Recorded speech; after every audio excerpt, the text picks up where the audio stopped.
Jadi Renan teman-teman fokus ke sini, ke Dutra, mempressing, Duasel teman fokus ke Ryuji. Jadi ada kesempatan pemain dari Persija Jakarta untuk build up dari posisi Evan Dimas. Nah, seperti yang kalian ketahui teman, dalam build up serangan itu ada 3 tahap teman-teman yang perlu kita perhatikan. Yang pertama,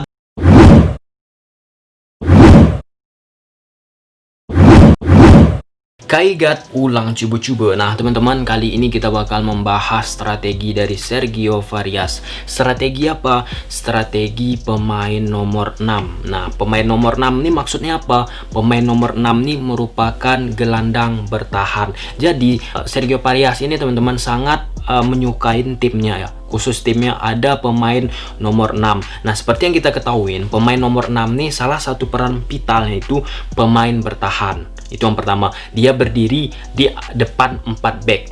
Nah itu pada umumnya ya, tetapi ada varian baru teman-teman. Apa varian barunya teman-teman? Yaitu dia sebagai gelandang pengendali atau sering disebut volante. Pengendali apa? Pengendali permainan, pengendali sirkulasi bola. Selain dia mempunyai cara bertahan yang baik, dan itulah yang dibutuhkan dan digunakan sekarang Sergio Varias di Persija Jakarta. Siapa orang tersebut? Yaitu dia menunjuk Evan Dimas Darmono. Evan Dimas Darmono dia berdiri di depan 4 back Persija Jakarta, dia bertahan, dia ke depan juga mengendalikan bola tersebut. Nah kemudian teman-teman ada juga namanya deep laying midfielder. Nah nanti mungkin next episode bisa kita bahas ya, kalau ada kesempatan kita bahas apa itu DLM, deep laying midfielder. Nah tanpa berlama-lama lagi kita langsung menuju ke grafis.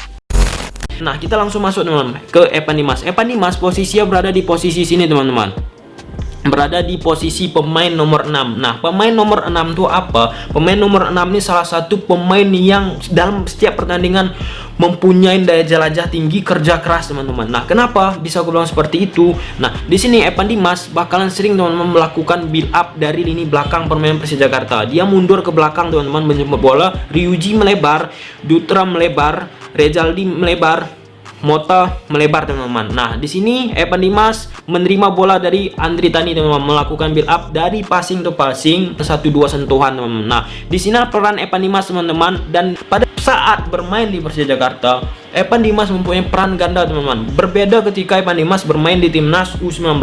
Nah di timnas U19 Evan Dimas teman-teman ada duetnya teman-teman, Julpiandi. Nah di Persija Jakarta uniknya Evan Dimas memperankan peran yang diperankan oleh Julpiandi itu sendiri teman-teman. Nah di sini Evan Dimas nggak hanya sebagai membuild up serangan dari belakang, nggak sebagai hanya pengatur serangan teman-teman, dia juga memutus serangan. Dan satu hal menarik teman-teman, setiap bola berada di kaki Evan Dimas dan pemain Persija ingin membangun serangan, pasti muara teman-teman dari Evan Dimas dulu. Dia yang mengatur serangan, apakah itu bakalan dia umpan ke Mota, Ryuji, Dutra, Rezaldi atau Rohit, Klok langsung direct ball ke Simic teman-teman. Nah sampai sini udah jelas teman-teman posisi Evan Dimas di posisi nomor 6 yang turun sering teman-teman menjemput bola ke belakang stopper. Nah jadi ketika pemain Persija Jakarta melakukan build up serangan, Persija Jakarta ada 3 pemain.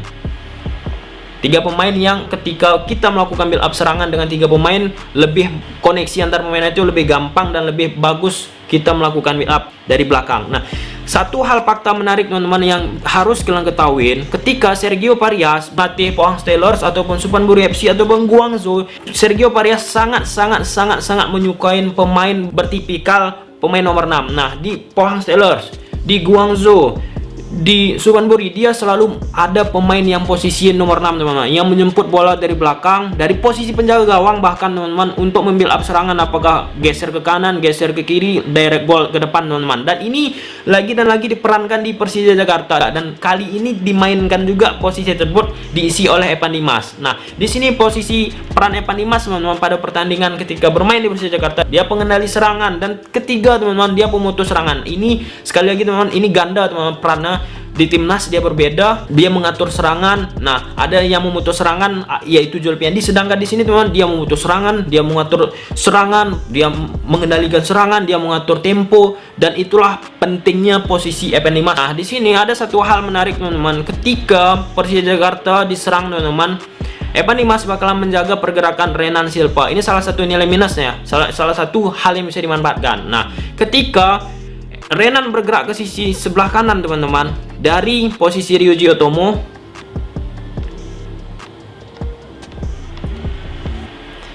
Nah, Duasel bakalan berada di posisi sebelah kanan teman-teman. Nah, posisi Evan Dimas ini mengikuti posisi Renan. Nah, beberapa kali pada pertandingan ini Evan Dimas melakukan marking yang cukup high juga teman-teman ya, cukup erat juga dengan Renan Silva teman-teman. Jadi seharusnya pemain Bayangkara bisa memanfaatkan sisi sini teman-teman. Nah, kenapa aku bilang seperti itu teman-teman? Karena Evan Dimas tertarik ke sini dan di sini kosong. Dan Duasel juga pintar teman-teman, sering menarik posisi dari Dutra ataupun Ryuji keluar dari area permainan Bayangkara itu sendiri teman-teman. Nah, kita langsung melihat ke cuplikan video teman-teman ya. Nah, ini teman-teman. Nah, di posisi seperti ini ketika Mark Anthony Klopp mempressing teman-teman pemain dari Bayangkara, posisi yang ditinggalkan Anthony Klopp diisi oleh Evan Dimas Darmono. Dia menutup teman-teman lubang yang kosong. Nah, ini peran yang aku bilang tadi, peran ganda yang dimainkan oleh Evan Dimas Darmono teman-teman. Nah, ini teman-teman posisi dari Evan Dimas Darmono ya. Pada menit-menit ke-10 teman-teman, dia udah mulai kelihatan perannya ketika dia mengendalikan serangan dan mengarahkan permainan itu teman-teman, dari posisi sebelah kiri ke tengah, ke kanan ataupun sebaliknya kembali. Kita lihat nih teman-teman. Nah, di sini kan. Nah, jadi yang 4 pemain gelandang Persija tadi masuk ke tengah teman-teman atau ke depan. Nah, sedangkan Evan Dimas lah perannya di sini memang mengendalikan semua permainan Persija Jakarta. Ini penting lagi dan lagi aku bilang teman-teman, kenapa Sergio Varias sangat-sangat menyukai pola dengan mempunyai pemain dengan posisi nomor 6. Kita lihat teman-teman. Nah, mengatur tempo, mengatur serangan. Kita lanjut ya. Nah, ini teman-teman peran dari Evan Dimas dan lagi teman-teman. Nah, inilah dia peran posisi pemain nomor 6 teman-teman. Nah, dia mundur ke belakang menjemput bola langsung berdekatan dengan stopper Persija, baik itu Dutra, Ryuji Otomo. Nah, posisi Ryuji Otomo ketika Evan Dimas berada di belakang sini teman-teman menjemput bola, Ryuji bakal melebar, Dutra bakal melebar, Mota keluar teman-teman ke kanan dan Rezaldi keluar teman-teman. Nah, di sini teman-teman kosong kan? Kosong dan ini peran Rohit Klopp. Nah, siapa yang menghubungkan ke sini? Evan Dimas. Apakah dia melakukan build up serangan dari sini, membangun serangan dari sini, ataupun membangun serangan langsung menuju ke direct ke sini, ataupun umpan langsung ke depan teman-teman. Itulah peran-peran yang dimainkan oleh Evan Dimas. Kita lihat. Nah, di sini nggak ada yang pressing teman-teman, yang di marking ataupun melakukan tekanan ke Evan Dimas, kosong dan sangat dinikmatin oleh Evan Dimas teman-teman. Kita lihat. Nah, langsung ke depan. Nah, lihat teman-teman posisi Evan Dimas lagi dan lagi dia stay kan. Nah, ini teman-teman lagi ya, Evan Dimas berada di posisi ini menjaga pergerakan dari Renan da Silva. Sedangkan di sini teman-teman posisi dari Duasel. Nah, ketika posisi pemain Bayangkara teman melebar posisi ini, Duasel bakal melebar ke sini. Sedangkan sebaliknya teman-teman, ketika Renan misal berada di sini, Duasel posisinya berada di sini. Nah, tujuannya apa? Satu, untuk menarik pergerakan Evan Dimas melebar ke sini teman-teman, atau tidak mengikuti pergerakan Renan da Silva untuk di sini teman. Sisi-sisi sini kosong karena ditinggalkan Evan Dimas, dan itulah sering dimanfaatkan oleh Bayangkara teman-teman. Kita lihat. Nah, jadi kan di sini ada kosong teman-teman kan? Ini individualistis. Ya, kita lanjut. Nah, ini teman-teman ketika lagi dan lagi build up dari belakang ya. Andri Tani, Ryuji melebar. Di sini teman-teman ada Dutra. Jadi Renan teman-teman fokus ke sini ke Dutra, mempressing, Duasel teman fokus ke Ryuji. Jadi ada kesempatan pemain dari Persija Jakarta untuk build up dari posisi Evan Dimas. Nah, seperti yang kalian ketahui teman, dalam build up serangan itu ada 3 tahap teman-teman yang perlu kita perhatikan. Yang pertama dari dengan memanfaatkan antar pemain itu melebar teman-teman, melebar ya. Nah, di sini kan bisa kalian lihat Ryuji melebar, Dutra melebar, Rezaldi melebar, Marco Mota melebar. Jarak antar pemain itu lebih lebar teman-teman. Yang kedua teman-teman panjang. Apakah pemain Persija Jakarta melakukan build up serangan, melakukan direct play? Dan ketiga koneksi teman-teman. Nah, ini teman-teman posisi dari Evan Dimas ya. Ini posisi Renan Silva, kita lihat. Nah, sebagai pemutus dia lagi, memutus serangan dari pergerakan Renan da Silva. Dan ini berkali-kali teman-teman dilakukan oleh Evan Dimas di Persija kali ini. Nah, ini teman-teman pentingnya pergerakan dari Evan Dimas. Ini kita lihat. Nah, di sini Evan Dimas teman-teman, ada Evan Dimas. Kita lanjut ya. Di sini nggak ada yang mengawal Evan Dimas ya. Asli nggak ada pressure, sedangkan Renan Silva mempressure Rohit Chan teman-teman. Nah, inilah peran dari Evan Dimas. Semua bermuara ke Evan Dimas. Dia mengatur serangan, dia mengendalikan serangan, dia mengatur tempo, dan dia memutus bola itu sendiri juga teman-teman. Dan apa yang dilakukan ya? Dia memindahkan bola ke kiri. Jeber.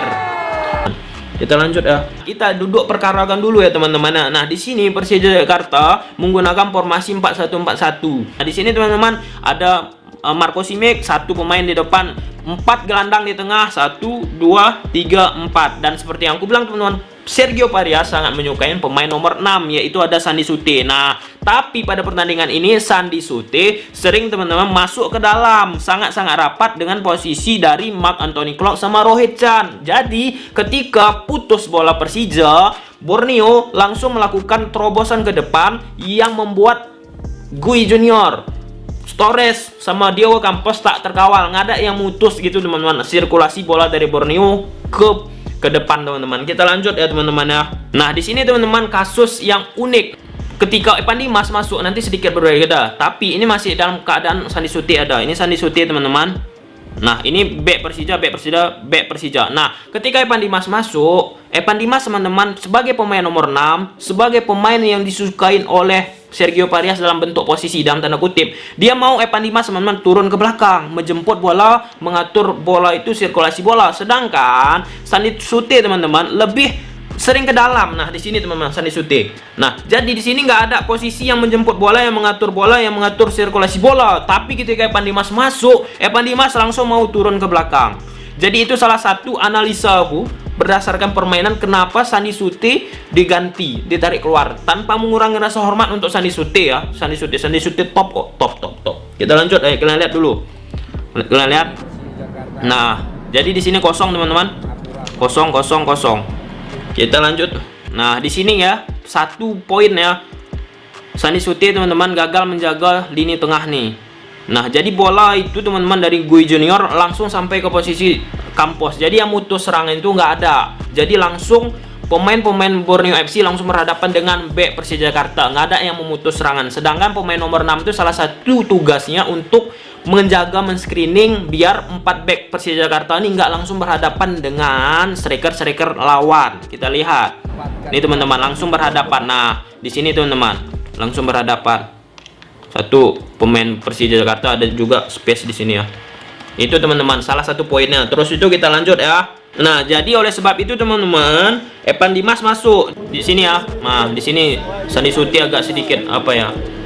Evan Dimas masuk dan kita lihat langsung teman-teman efek jahe ketika Evan Dimas masuk di 31-15. Nah, ini teman-teman, ini apa ya, skema gambar hampir sama seperti yang Sandi Sute tadi kan. Nah, di sini posisi back Persija. Nah, di sini Evan Dimas mau dia turun ke belakang guys, menjemput bola, mengatur sirkulasi. Yang ini tugas pemain 6 yang sangat disukain oleh Sergio Parias. Kita perhatikan.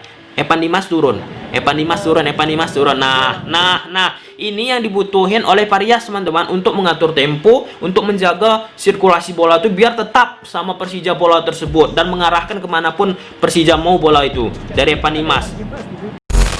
Udah jelas teman-teman betapa pentingnya peran Evan Dimas di Persija Jakarta. Jadi kesimpulan apa? Sergio Parias dari beberapa tim yang dia latih, dia sangat condong memiliki pemain nomor 6 di timnya. Yang kedua, ada buktinya kan, Evan Dimas dimasukkan menggantikan Sandi Sute, permainan Persija Jakarta langsung berubah. Yang ketiga, Evan Dimas pernah dicoba masuk ke dalam di belakang Marco Simic, tetapi nggak sesuai, diganti dan diletakkan di belakang. Maksudnya di belakang apa? Di bagian depan 4 back Persija Jakarta. Dan selanjutnya teman-teman, pemain nomor 6 seperti yang diterapkan Sergio Parias di Persija Jakarta, perannya sangat vital dan peran yang dimainkan Evan Dimas ini sangat cocok dengan keinginan Sergio Parias. Apa? Yang pertama, dia cerdas membaca permainan. Dia juga bertahannya bagus teman-teman, sering juga melakukan tactical foul yang bisa menguntungkan untuk timnya, dan yang pasti Hollande pengendali permainan. Nah, sampai situ aja video. Kalau suka kan video ini, udah tahu apa harus kalian lakukan. See you the next video. Bye.